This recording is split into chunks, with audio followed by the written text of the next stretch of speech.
So today I'm reviewing the SH... Hey, wait a minute, that's the wrong movie. No! There we go. The SH Monsterarts Kiryu. Where do I begin? I love Mechagodzilla. He's my favorite Godzilla monster. This is my favorite design of him. This figure, I got him for my birthday, like a few months ago. I love him to death. The other figure I got him for my birthday was Godzilla 64.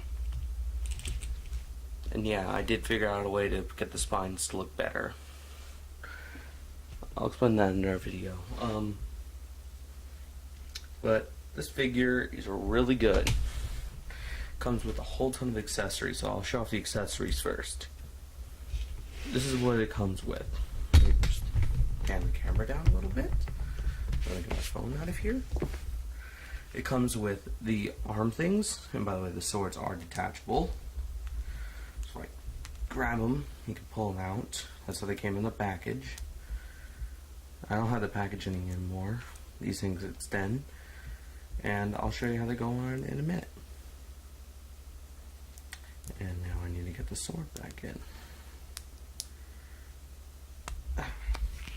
Okay, next accessory. The arm cannons from the film. They came like this. And honestly, to me, it looks sort of like the Garuda from Godzilla vs. Mechagodzilla 2 in '93.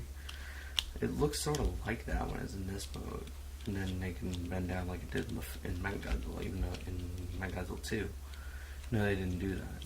This one, these didn't. They just sort of came off and hit the Godzilla. Oh crap.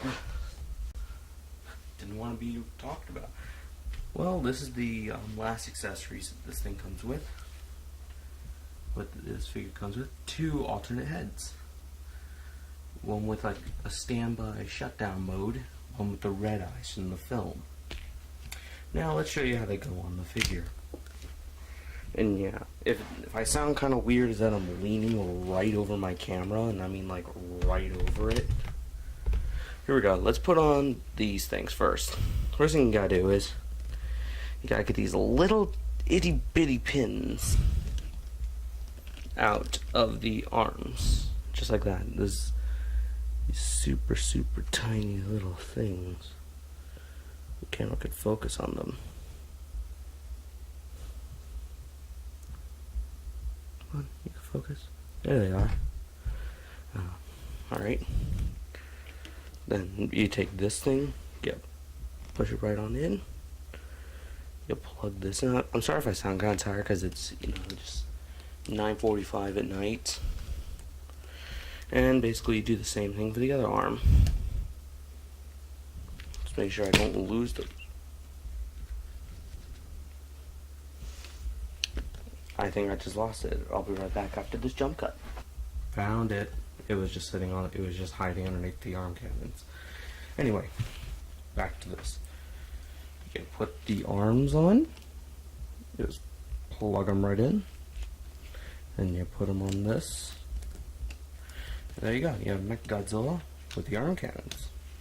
Now to put the backpack on is a little more tricky. I actually Googled this. First thing you do is you pull out the spine right here. And then I had to read the instructions on how to do this and a tutorial online. You have to pull these out.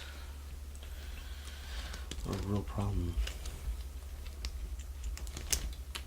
Okay, there we go. I'm always fearing I'm gonna break it. But then you take the arm cannons. You snap them on.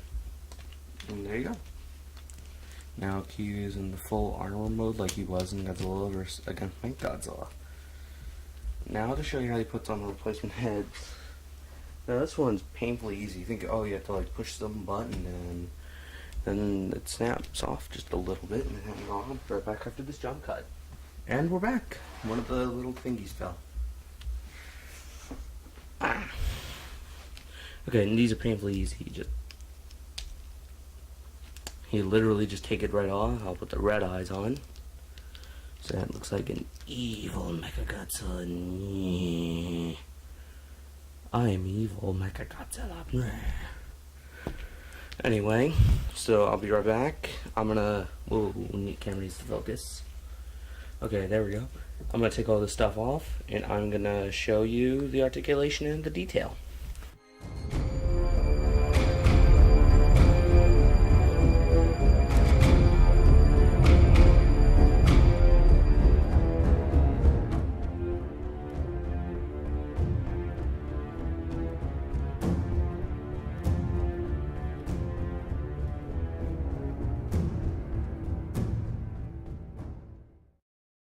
And we're back.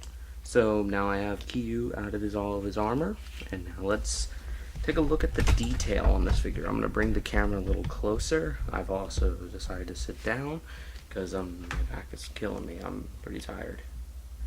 So detail. It is amazing. Let's start with the feet. Feet are detailed just like in the film. I don't think you see them, but that's still pretty much what I would think.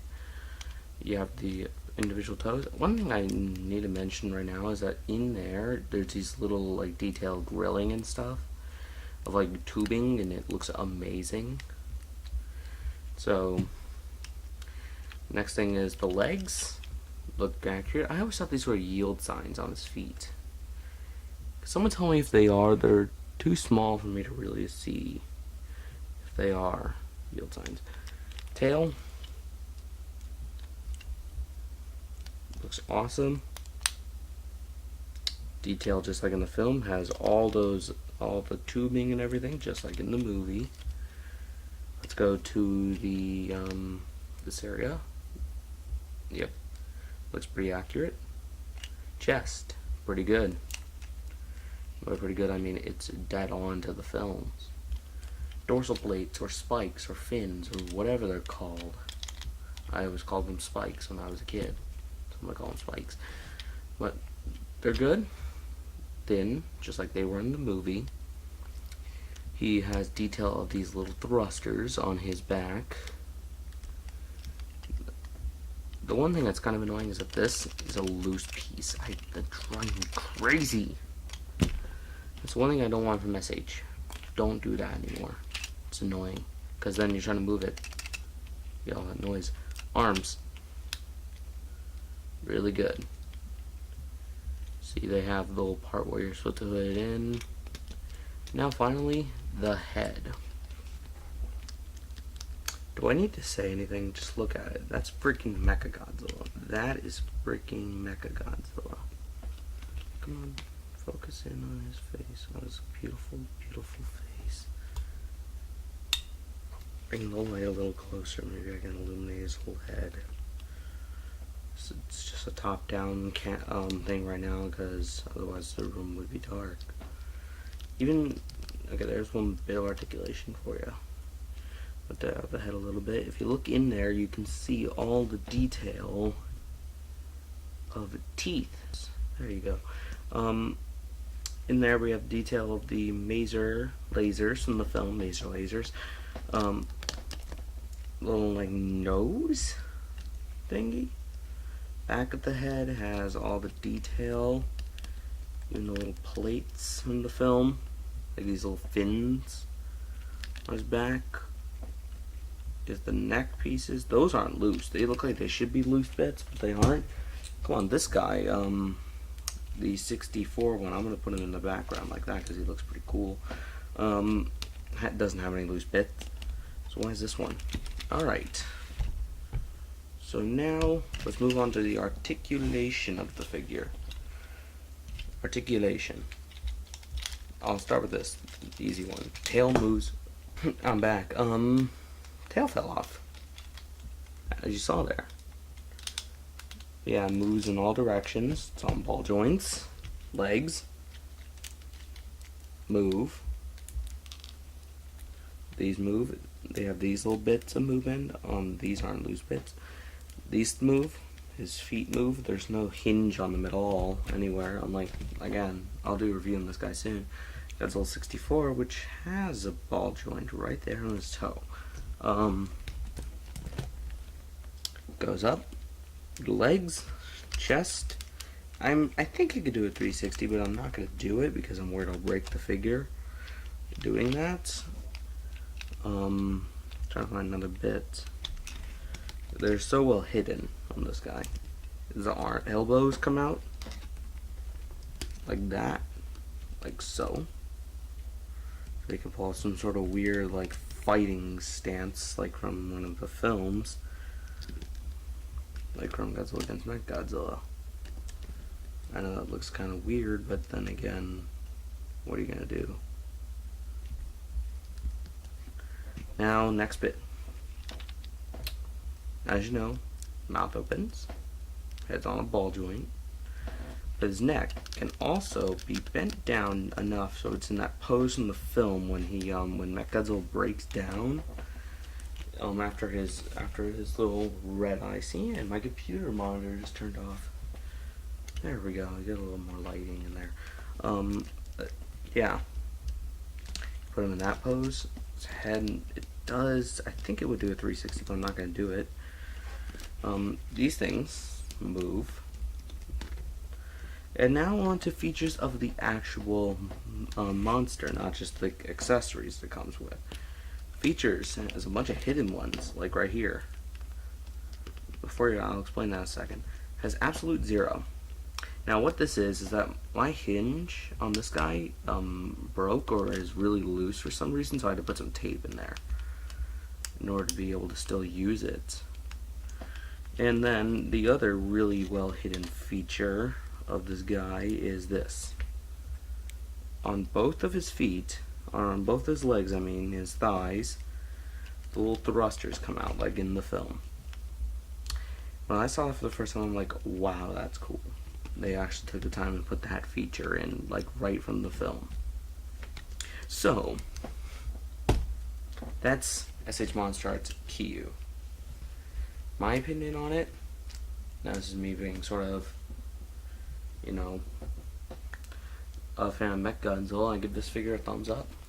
Come on, now yes, I do have the old Bandai Shinkogen CD75 Mechagodzilla, but he's kind of battered and broken from like uses of being a toy when I was a kid. He's still Mechagodzilla, you can still recognize him, but I just need to either get him fixed or make a hybrid of him. I'm just gonna buy one of the Bandai Creation figures and just mod him up. So yeah, I know, it's hard to find, but again, I was like 8 when I got this guy, so it's remarkably still intact. But anyway, so out of all the Mechagodzilla figures I own, which aren't that many actually, I don't own that many, that's like the only 2 I own that are in my room, this guy gets probably a 9 out of 10. Or, you know what, no, 10 out of 10. This guy's awesome. Love him to death. So, as always, I'm Alex, and I'll see you guys later. Oh, just a brief announcement. I finally figured out the story behind this figure. I finally figured it out. It is from a company called Yamakatsu? Yamakatsu? I believe that's how you pronounce it. And the story is that it was made when right before 85 came out. Godzilla 1985, believe it or not. This is an official product. I did not know that, or this is a bootleg of that figure, but I'm looking at a photo of it right now, and this looks like it's almost dead on to the one. It's dead on to the one in the photo. So this guy was around. The figures they released in the line were Godzilla, Baragon, Anguirus, King Ghidorah, Mechagodzilla, Mothra, and Mechakong. Now it's saying here the figures were around $25 to $80 when these came out. I picked mine up at like a weird little sci-fi nerd thing for $5. That's called luck. And so yeah, so ends that little story of how I mentioned him in my Muto video. I mentioned him, so that's the ending of that. He's not a bootleg, he's an official toy. So now I'm Alex, and I'll see you guys later.